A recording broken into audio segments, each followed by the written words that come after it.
ઘરમાં એક કમાવા વાળો માણસ હોય, યાદ રાખજો, દુનિયામાં કે ઘરમાં, સમાજમાં, બધી જ્ઞાતિમાં એક કમાવા વાળો માણસ હોય. ભાઈ, 5 પરિવારના 5 સભ્યો આનંદ કરતા હોય, એક જ રિક્વાયરમેન્ટ હોય, દીકરી હોય, દીકરો હોય, પપ્પા બાપુ મને આ કરવું છે, બાપુ મને આ કરવું છે.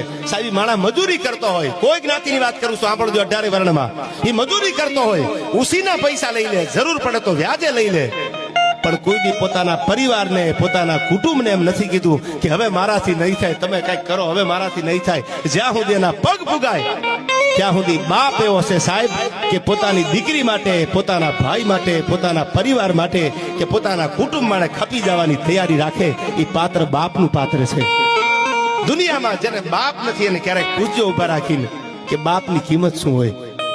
ઘરમાં એક કમાવા વાળો માણસ હોય, યાદ રાખજો, દુનિયામાં કે ઘરમાં, સમાજમાં, બધી જ્ઞાતિમાં એક કમાવા વાળો માણસ